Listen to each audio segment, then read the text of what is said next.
नमस्कार। श्रीमती मोहरी देवी तापड़िया कन्या महाविद्यालय जसवंतगढ़ के इस YouTube चैनल पर मैं प्रवक्ता हनुमानमल शर्मा आप सभी विद्यार्थियों का हार्दिक स्वागत और अभिनंदन करता हूं। प्यारे विद्यार्थियों, BA तृतीय वर्ष की कक्षा में हिंदी साहित्य विषय के अंतर्गत आधुनिक काव्य जो आपका प्रथम प्रश्न पत्र है उसमें हम महत्वपूर्ण प्रश्नोत्तरों की श्रृंखला चल रही है। प्यारे विद्यार्थियों, तो अब हम कवि मैथिली शरण गुप्त जी का ये जो आपका पाठ है उसमें यशोधरा और साकेत जो महाकाव्य है नवम सर्ग से, उस कविता से संबंधित जो प्रश्न हैं उन प्रश्नों को हम ले रहे हैं। प्यारे विद्यार्थियों, ये इस प्रश्न का दूसरा भाग है आज। इससे विगत वाले वीडियो में हमने भूमिका पढ़ ली थी और इसके साथ साथ मैथिली शरण गुप्त जी, ये जो प्रश्न है आपका मैथिली शरण गुप्त जी के काव्य की प्रमुख विशेषताओं पर प्रकाश डाले, यानी काव्य की प्रमुख विशेषताएँ। तो इन विशेषताओं पर प्रकाश डालना है। या फिर ये प्रश्न इस प्रकार से आ सकता है कि मैथिली शरण गुप्त जी के काव्य में आदर्श और नैतिकता की गहरी छाप देखी जा सकती है। इस कथन के आधार पर गुप्त जी के काव्य सौंदर्य पर प्रकाश डालिए। तो इस प्रकार से काव्य सौंदर्य कह दो, काव्य की प्रमुख विशेषता कह दो, एक ही बात है। तो इस प्रकार से काव्य सौंदर्य, काव्य विशेषताएँ और काव्य सौष्ठव, तो ये सब हमें इसी बात की ओर इंगित करते हैं कुल मिला करके कि इसमें आपको बताना है मैथिली शरण गुप्त जी की काव्य की प्रमुख विशेषताओं को। तो हमने इससे विगत वाले वीडियो में प्यारे विद्यार्थियों भूमिका पढ़ ली थी और इसके साथ मैथिली शरण गुप्त जी की काव्य की जो विशेषताएं थी उन विशेषताओं में हमने राष्ट्रीय चेतना व देश प्रेम को पढ़ लिया। गांधीवाद और मानवतावादी आस्था किस प्रकार से थी गुप्त जी की अपने काव्य के दृष्टिकोण में, इन दो विशेषताओं को हमने पढ़ लिया। तो ये थोड़ी सी विशेषताओं को एक बार पुनः आप देख लीजिए। राष्ट्रीय चेतना व देश प्रेम, गांधीवाद, मानवतावादी आस्था और वैष्णव संस्कार, नारी स्वातंत्र्य एवं सम्मान की भावना, समाज प्रधान काव्य चेतना, काव्य शिल्प में समायोजन। तो इस प्रकार से ये 6 विशेषताएँ लगभग है। तो इस पर अब आज हम पढ़ते हैं वैष्णव संस्कार। तीसरी विशेषता है वैष्णव संस्कार। और ये वैष्णव संस्कार आपको पता है कि ये गांधी जी की अभिप्रेरणा से इनको मिला था और बचपन से ये संस्कारी थे गुप्त जी। तो आपको इसमें क्या लिखना है वैष्णव संस्कार में, प्यारे विद्यार्थियों ध्यान से सुनिए कि मैथिली शरण गुप्त जी को बचपन से ही वैष्णव संस्कार मिले थे। कब से मिले? बचपन से, बाल्यावस्था से उनको वैष्णव संस्कार है वो मिले और इस कारण से वे राम राज्य की कल्पना के पक्षधर थे। किस राज्य की? वे गांधी जी की तरह ही समाज में जो है, इस संबंध में हम यहाँ अध्ययन बिंदु कर रहे हैं प्यारे विद्यार्थियों, राम राज्य की कल्पना करते थे। राम राज्य की आदर्श कल्पना। एक बात ये ठीक है। और ये जो संस्कार है वो इनको बचपन में ही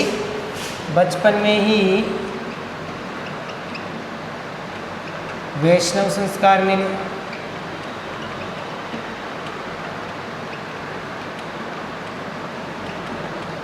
ठीक है, राम राज्य की आदर्श कल्पना इन्होंने की, इसके वो पक्षधर थे। साथ ही साथ मैथिली शरण गुप्त जी स्वयं भी राम भक्ति जो है कवि माने जाते हैं। राम इनके आराध्य हम कह सकते हैं। अपने वैष्णव संस्कारों के कारण वे अत्यधिक उदार और सहिष्णु प्रवृत्ति के थे। गुप्त जी वैष्णव संस्कारों के कारण है वो क्या थे? अत्यधिक उदार और सहिष्णु प्रवृत्ति ऐसे स्वभाव के थे। किसके कारण? वैष्णव संस्कार के कारण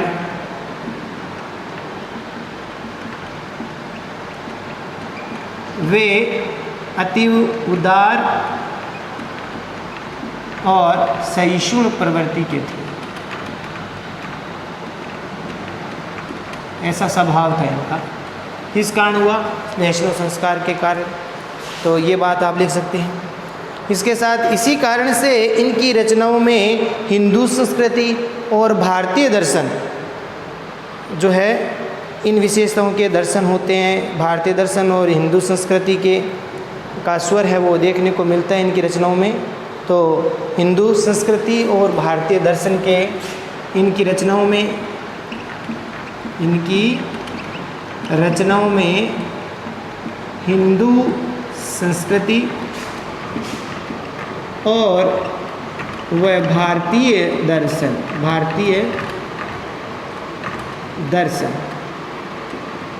इनके स्वर देखने को मिलते हैं। और इस कारण क्या होता है, ऐसा इनका स्वर है तो ईसाई और इस्लाम धर्म के प्रति वे उदार दृष्टिकोण व्यक्त हुआ है। इनके रचनाओं में हिंदू संस्कृति और भारतीय स्वर व्यक्त हुए हैं। फलस्वरूप इसके कारण जो है ईसाई और जो इस्लाम धर्म है, इस इस्लाम धर्म के प्रति वे उदार दृष्टिकोण रखते हैं।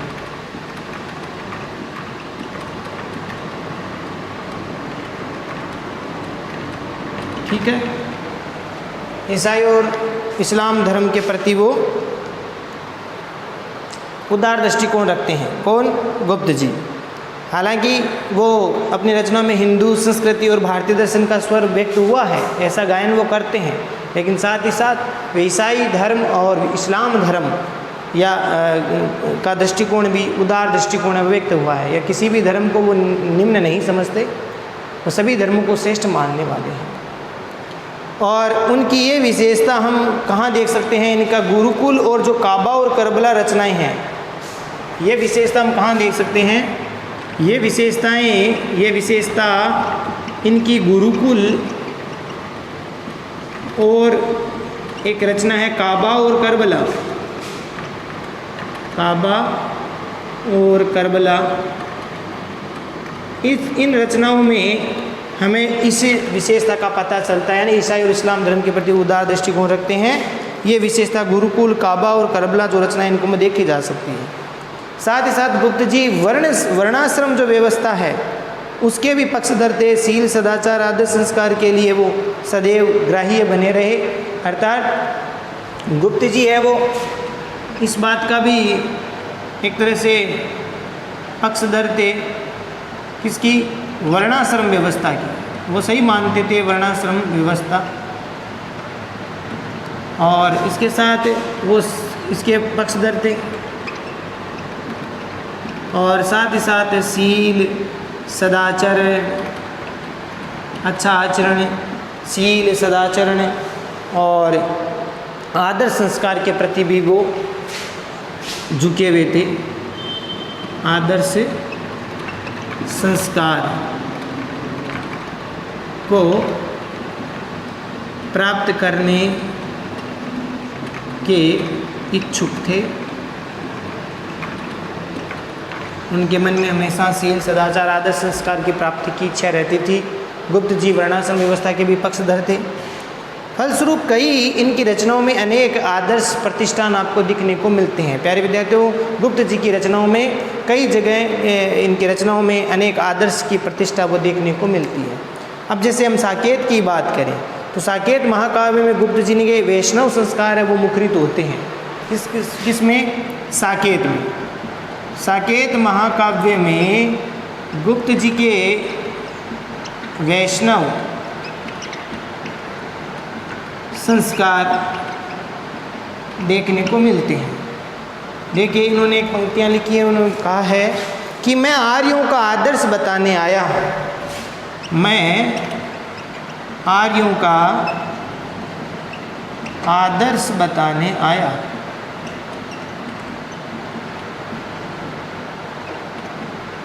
ये इनके वैष्णव संस्कार देखिए साकेत में। मैं आर्यों का आदर्श बताने आया, जन सम्मुख धन को तुच्छ बताने आया। जन सम्मुख धन को तुच्छ बताने आया। ये कुछ पंक्तियाँ आप उसमें जोड़े, लिखे ना, आपको परीक्षा में बताने आया। ये उदाहरण आपको देने हैं। और सुख शांति हेतु मैं क्रांति मचाने आया। सुख शांति हेतु मैं क्रांति मचाने आया। तो इस प्रकार की जो पंक्तियां हैं वो आप ऐसे लिख सकते हैं। साकेत महाकाव्य में वैष्णव संस्कार मुखरित होता है, दिखता है, दिखाई देता है। इसी प्रकार से प्यारे विद्यार्थियों, वैष्णव संस्कारों की आस्था और मानवतावादी चिंतन इनकी रचनाओं में देखने को मिलता है। गुप्त जी की कई रचनाओं में वैष्णव संस्कारों के कारण आस्था और मानवतावादी चिंतक है वो व्यक्त होता है। और इसके साथ साथ गुप्त जी मानव समानता के भी पक्षधर है। मानव की समानता रखें, समानता का अधिकार जिसे हम कहते हैं, समानता की अभिव्यक्ति भी उन्होंने की है। श्री राम के माध्यम से मानव समाज में समानता के अधिकारों की बात कही है उन्होंने। साकेत में श्री राम के माध्यम से कहा है कि निज रक्षा का अधिकार रहे जन जन को, निज रक्षा का अधिकार रहे जन जन को, निज रक्षा का अधिकार रहे जन जन को।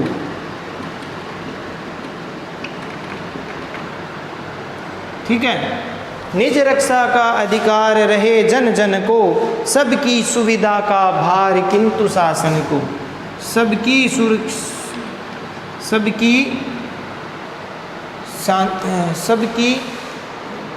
सुविधा का भार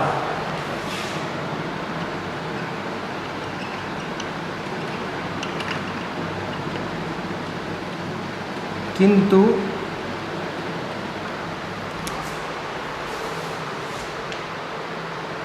सबकी सुविधा का भार किंतु शासन को।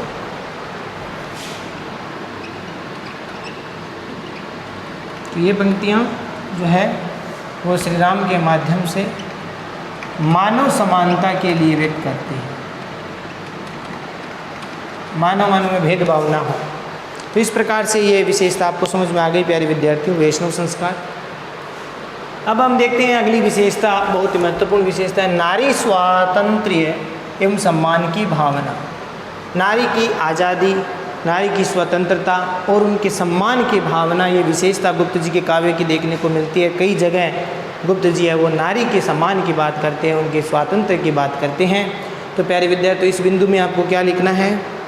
इस विशेषता में गुप्त जी की सबसे महत्वपूर्ण या अन्यतम विशेषताओं में से एक है नारी स्वातंत्र्य और सम्मान की भावना।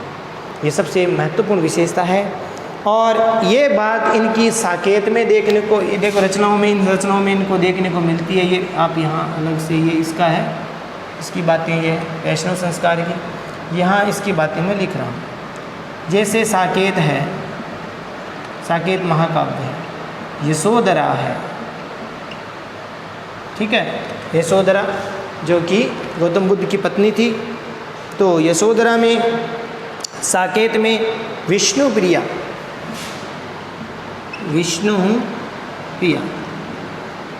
इन रचनाओं में प्यारे विद्यार्थियों, इन रचनाओं में साकेत, यशोधरा, विष्णु प्रिया में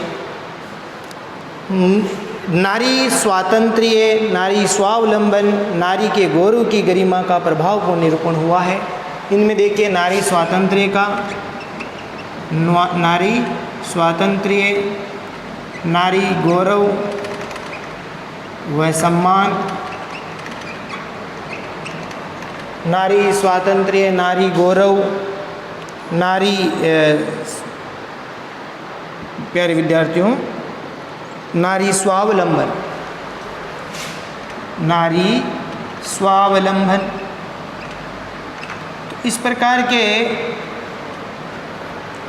विशेषताएं इनके साकेत, यशोधरा, विष्णुप्रिया रचनाओं में मैथिलीशरण गुप्त जी ने नारी के विषय में, नारी के स्वातंत्र्यता के लिए, नारी के गौरव और सम्मान और नारी के स्वावलंबन का प्रभावशाली चित्रण इनकी रचनाओं में देखने को मिलता है।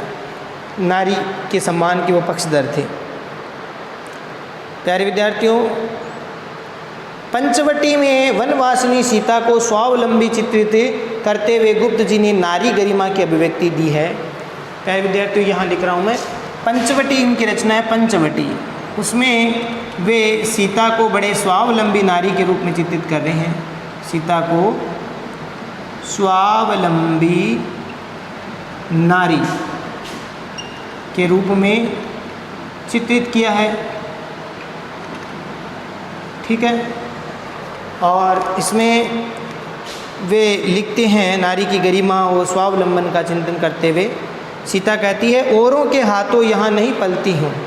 औरों के हाथों, ये आप लिखना है आपको परीक्षा में ऐसी, औरों के हाथों,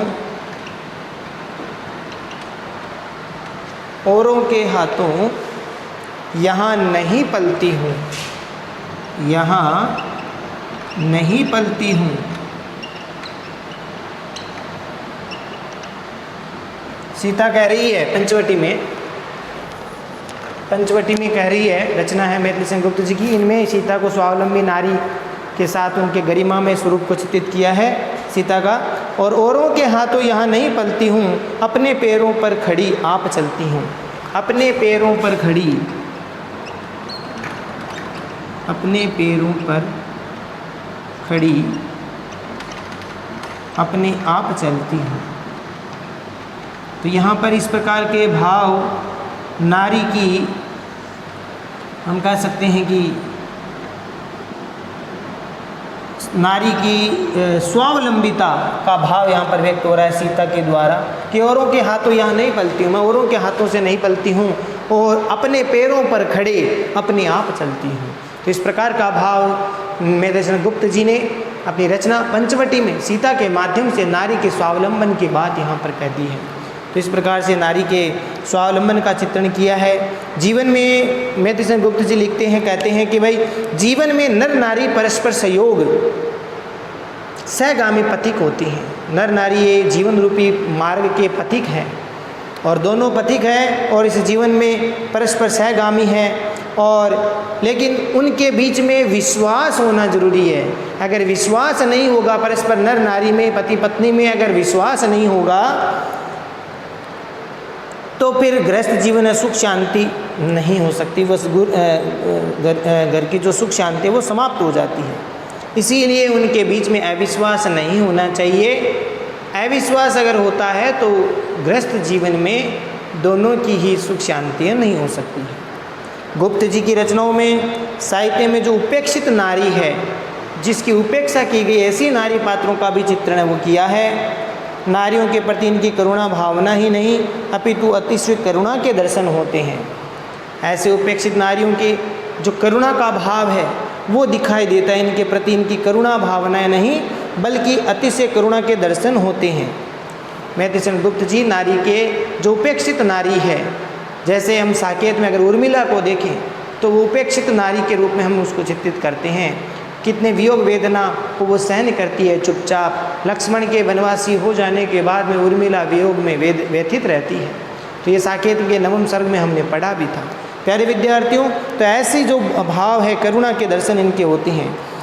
इनके चरित्र अंकन से नारी चरित्र का सहज स्वाभाविक त्याग में जीवन अभिव्यक्त हुआ है। नारी का सहज स्वाभाविक और त्याग में जीवन, जैसे उर्मिला का त्याग हम सबसे बड़ा त्याग कर सकते हैं। वो नहीं गई वनवास में, तो इस प्रकार से त्यागी जीवन उसने जिया और त्याग में जीवन अभिव्यक्त हुआ। यशोधरा के माध्यम से जब उनके पति गौतम बुद्ध है वो महानिष्क्रमण करने के हेतु चले जाते हैं, सिद्धि प्राप्ति के लिए जाते हैं। कविता आपकी पढ़ती आपने, सखी वे मुझसे कह के जाती। तो इस प्रकार से सखी वे मुझसे कह के जाते, ऐसा भाव यशोधरा, उर्मिला और विष्णुप्रिया जो इनकी रचना है में आदर्श नारी के रूप में दिखाया गया है। ये नारी उर्मिला है, साकेत की जो उर्मिला है, यशोधरा है, विष्णुप्रिया है, ये आदर्श नारियां हैं जिन्होंने किसका परिचय दिया? त्याग। ये नारियां, यशोधरा, साकेत की उर्मिला, विष्णुप्रिया, ये त्याग की मूर्ति है। त्याग, सहिष्णुता और इसके साथ साथ प्यारे विद्यार्थियों समर्पण, आत्मगौरव, करुणा, आत्मगौरव, समर्पण, करुणा की साक्षात देवियां हैं। ये मूर्तियां, प्रतिमूर्तियां हैं। त्याग, सहिष्णुता, आत्मगौरव, समर्पण और करुणा की ये प्रतिमूर्ति है, साक्षात देवियां हैं। तो इस प्रकार के भाव यहाँ पर व्यक्त हुआ है। प्यारे विद्यार्थियों, इसको करुणा से ओतप्रोत इनको दिखाया गया है। सिद्धराज जो रचना है उसमें गुप्त जी ने नारी के सौंदर्य का निरूपण किया गया है। सिद्धराज जो रचना है गुप्त जी की, इसमें नारी के सौंदर्य का निरूपण करके उसे अबला से प्रबला बताया है कि नारी अबला नहीं है, प्रबला है, शक्तिशाली है। वात्सल्यमयी माँ के रूप में चित्रित किया गया। नारी माँ भी है, नारी एक पत्नी भी है, नारी एक बहन भी है। तो नारी का अलग अलग स्वरूप है और उसमें अबला से वो प्रबला है। वात्सल्यमय माँ और स्वाभिमानी के रूप में चित्रित किया गया है नारी को सिद्धराज रचना में। इस प्रकार से कहा जा सकता है प्यारे विद्यार्थियों कि मैथिली ने गुप्त जी की जो नारी भावना का निरूपण है वो किया है, वो काव्य की सबसे बड़ी अन्यतम विशेषताओं में से एक है। मैथिली गुप्त जी ने नारी की महिमा का या नारी भावना का जो निरूपण अपनी रचनाओं में किया है, ये सबसे बड़ी विशेषता है मैथिली गुप्त जी के काव्यों की। तो प्यारे विद्यार्थियों, आशा करता हूँ ये आपको समझ में आ गया होगा और ये थोड़े थोड़े आप उदाहरण ज़रूर इनको याद करके इनको लिखना है। तो यहाँ आज के आपको ठीक से दोनों विशेषताएं आपको समझ में आ गई होगी। आज के लिए बस इतना ही, क्योंकि अगर और विशेषताओं को इस प्रकार से समझा कर हम आगे और पढ़ाएंगे तो प्यारे विद्यार्थियों वीडियो काफ़ी लंबा हो जाएगा।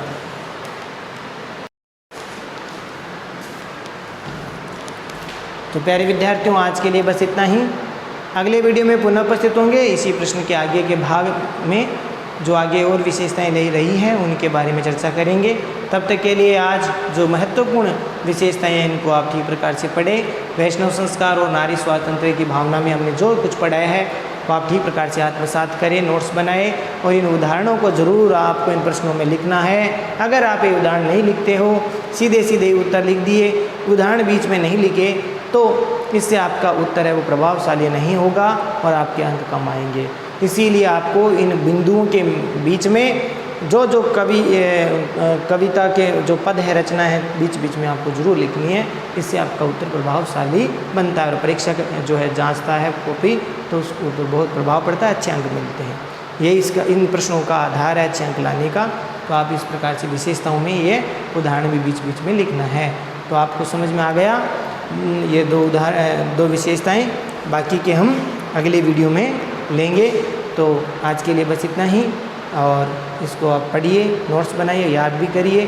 चैनल को लाइक शेयर और सब्सक्राइब करना ना भूलें। जय भारत, जय हिंदी। धन्यवाद विद्यार्थी।